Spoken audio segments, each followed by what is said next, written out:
大学4年生。就職活動も無事に大手企業に決まって、いよいよ卒論に向けて舵を切っていこうとしていた矢先、突然の事故で両親が他界した。親父、おふくろ。葬儀を終え、納骨を終え、一つ一つのお別れ事が済んでいくにつれ、何とも言えない感覚になる。家から出て駐車場へ足を向ける。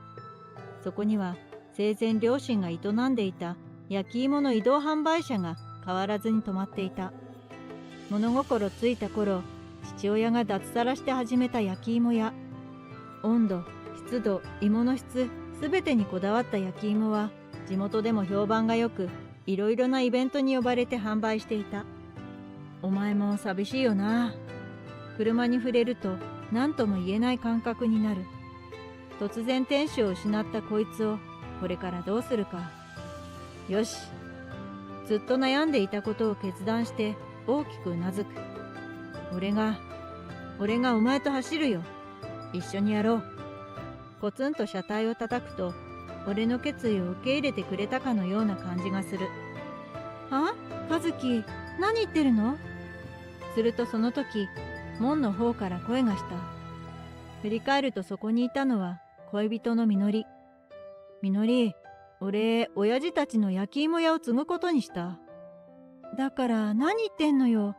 ABC コーポレーションは副業 NG なんでしょ？俺の就職先 ABC コーポレーションは食品販売の大手企業。そこの開発部へ就職が決まっているのだが、会社が副業を NG としているのだ。もちろんわかってるよ。だから何言ってるのって。就職は辞退する。は？俺の言葉にみのりは目を丸くした。本気なの？ ABC コーポレーションは業界最大手の企業よ。しかも開発部なんてエリート街道まっしぐらじゃない。そうだけど、親父とおふくろの焼き芋屋を潰すわけにはいかない。俺の代わりはいくらでもいるけど、焼き芋屋の代わりは俺しかいないから。だからさ、みのり、一緒に、断るわ。え？意を決した俺の言葉を遮り、みのりは厳しい視線で俺を睨みつけた。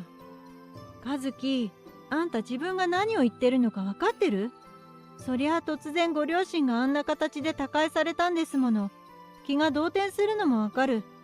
だからといってエリートサラリーマンの道を捨ててまでこんな貧相な仕事する意味ある？貧相って。貧相も貧相じゃない。都会の一等地で研究開発する少数精鋭のサラリーマンになれるっていうのに、何よ、片田舎で芋を売る？ダサすぎて話になんないわよ。組んでいた腕をやれやれと持ち上げて首を振る。その態度は明らかに俺を見下しているものだった。和樹、何か勘違いしてるみたいだけど、私って結構モテるのよね。え？だから別にあんたじゃなくてもいいってこと。キープしてる中ではあんたが一番エリート就職コースだったから本命にしてあげてたけど。何言ってるんだよ、みのり。俺が知っているみのりは塩らしくていつも気遣いができて優しい自慢の彼女。就職が決まった時にも我がことのように喜んでくれて。私は春から銀行員。あんたは大企業のエリートサラリーマン。ほらね、釣り合いとしては完璧でしょ？これが焼き芋屋だったらどうよ。無理無理無理。親父とおふくろの屋台を悪く言うな。だったら都会の一等地におしゃれなお店でも構えてみなさいよ。それができたらまた付き合ってあげてもいいわ。とみのりがきびすを返すと、門の脇から一人の男が現れた。お待たせあっくん。やっとあっくんが本命だよ。やったー、みのりちゃん。これからよろしくね。みのりがキープしていた男の一人だろう。その身なりからもかなりの金持ちであることがうかがえる。そのまま振り返りもせず、二人は高級スポーツカーへと消えていった。残された俺は呆然と立ち尽くすしかなかったのであった。おー、和樹、久しぶり。元気か、小森。いやー、マジで久しぶり。大学の同窓会の知らせが届き、久しぶりに友人たちと顔を合わせる。大学4年で退学した俺にも声をかけてくれる友人たちに感謝だ。みんなも元気そうだな。どうだ会社は。マジでしんどい。いや就活してた時はさ、俺勝ったって思ったんだけどな。友人たちは口々に会社への不満や上司への不満、待遇への不満を話し始めた。学生の頃に思い描いていた社会人生活とは違うことにギャップを感じながらも、みんな頑張っている様子がうかがえる。俺たちの中じゃ一番成功したのは和樹だもんな。え、そうか？最初はさ、ABC コーポレーションの研究員なんてエリート職決定、焼き芋販売とか正気かよって思ったけど、マジでそれな。どう考えても ABC コーポレーション取るよな。まあ、そりゃそうだよな。かつての恋人、みのりにも似たようなことを言われたと思い出す。エリート街道まっしぐらの大企業。そこを蹴って焼き芋販売なんてダサすぎる。そう言って彼女は俺から金持ちの彼氏に乗り換えた。みのりもバカだよな。あん時に和樹のこと捨てなけりゃ今頃な。ねえ、何の話？その時派手な身なりの女が話しかけてきた。一目でわかる。それはかつての恋人三谷みのりだった。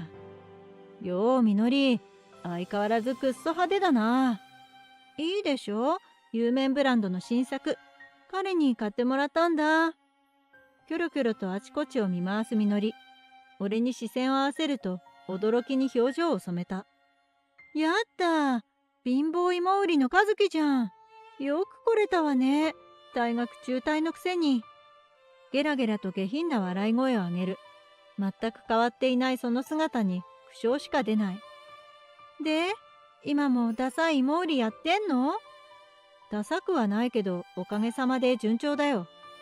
強がっちゃって。悪いけど、あんたとよりを戻すつもりなんか毛頭ないからね。俺の方こそ願い下げだよ。は？俺の言葉が気に食わなかったのか、みのりはあからさまにムッとする。今私に向かって何て言ったわけ？だから、俺の方こそよりを戻すなんてごめんだって言ったんだよ。はあ？あんた何様なわけ？貧乏芋売りのくせに？みのりの大声に何事かと周りの人がこちらへ注目する。それにも構わずみのりは大声でまくし立てた。私の彼が誰だか知ってるの？あんたみたいな貧乏芋売り、仕事をお願いされても門前払いなんだからね。なんでだ？なんでって、じゃあ教えてあげる。私のね、今彼、的場照之って言うんだけど知ってる？え？マジかよ。的場照之って ABC コーポレーションのトップ営業マンじゃねえか。友人たちがざわつき始める。俺が就職する予定だった食品大手企業の ABC コーポレーション。そこのトップ営業マンの的場さんといえば、最近テレビにもよく出るイケメンエリート会社員だ。私を使って彼に仕事もらおうなんて無駄なんだから。ふーん。ふーんって聞いてんの？あんただって食品を扱う職業なんでしょ？これがどれだけすごいことか。別にすごいのは的場さんで、お前じゃないだろ。俺が一刀両断すると、唖然とした表情で俺に言う。そんな強がったって。いいわ。もう少ししたら彼がここまで迎えに来るから。二度と食品業界で暮らしていけなくしてやる。どうぞご勝手に。全く俺が取り合わないことに腹を立て、みのりはどかどかと会場を歩いて出て行ってしまった。なあ、和樹、お前大丈夫なのか？何がだ？だって的場さんって食品業界のトップって言っても過言じゃないくらいの力を持ってる人だぞ。いくらお前が成功したとはいえ、そんな人に睨まれたら。だから何がそんなに心配なんだよ。友人たちがおろおろしているのを尻目に、俺は特に気にも留めず料理を口に運ぶ。いくら的場さんが力を持っているとはいえ、俺のような一芋売りを潰すなんてことはできない。これは断言できる。まあ的場さんはそんな人じゃないよ。え？あの人はさ、本当に優秀で誠実な人だから。まさかみのりと付き合ってるとは思わなかったけど。和樹、お前的場さんと知り合いか何かなのか？知り合いっていうか。その時会場がざわつき、視線が入り口に集中した。そこにいたのはみのりと的場さん。みのりは鬼の形相で的場さんを引きずるように俺たちのところまでやってきた。てっちゃん、こいつよ。私のことバカにした貧乏芋売り。だから俺は貧乏じゃ。え、三ツ矢さん、この人。的場さんは俺の姿を認めるなり、慌ててみのりの腕を振り払って姿勢を正した。何事かと驚いてみのりが的場さんを見つめる。君はなんて失礼なことを。恥を知れ。てっちゃん、何怒ってるの？何も知らないのか？彼がいなければ我が社は立ち行かないほどの人物なんだぞ。その言葉にみのりはおろか、友人たちも一斉にざわつき始める。それもそうだろう。的場さんは時の人。カリスマイケメン営業マンとして芸能活動もしているほどの有名人だ。その人が俺を見て慌てて姿勢を正しているのだ。まあまあ的場さん、彼女は何も知らないだけなんですよ。それにしたって小森さんにこんな失礼な態度。君とのお付き合いは考え直させてもらう。てっちゃん、冗談なものか。小森さん、この非礼は後日しっかりお詫びさせてもらいます。今は一刻も早く会社に戻らねば。今日のところは失礼します。待って、てっちゃん。みのりの声は全く届かず、的場さんは風のように颯爽とその場を後にした。残されたみのりは呆然としつつ、こちらへ視線をよこす。あんた、何者なのよ。ただのダサい焼き芋屋なんでしょ？てっちゃんとどういう関係なのよ。俺は ABC コーポレーションの代表取締役だよ。俺の発言に友人たちは悲鳴に近い声を上げた。研究部に就職が決まっていたけど、親父たちの後を継いで焼き芋屋になろうと決めて、先方に断りの連絡をしたんだ。そうしたら社長が直々にうちの芋を食べに来てくれてさ。その味に痛く感動した社長は、社長補佐として特別枠で俺を雇い入れてくれた。表に出るとややこしくなることを懸念して、全く表には出ずに、一焼き芋屋として車を走らせていたのだが、2年前、うちの屋台が海外で取り上げられて、そこから世界的に焼き芋ブームになってるんだけど、知らない？そういや、焼き芋って世界で有名になったよな。俺たちは馴染み深すぎてピンとこねえけど、確かに。あれ、うちの店なんだ。今、全世界に5万店くらいあるかな。みのりが言葉を失う。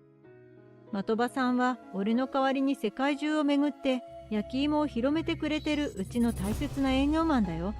わかる？だから俺は仕事を紹介してもらう必要もないし、貧乏でもダサくもないわけ。そんな。とうとうみのりはその場にへたり込んでしまった。俺は親父とおふくろが作り上げた優しい甘さの焼き芋が大好きだった。だからそれをなくしちゃいけないってここまで頑張ってきたんだ。去年社長が一線を退く時に俺が社長に就任した。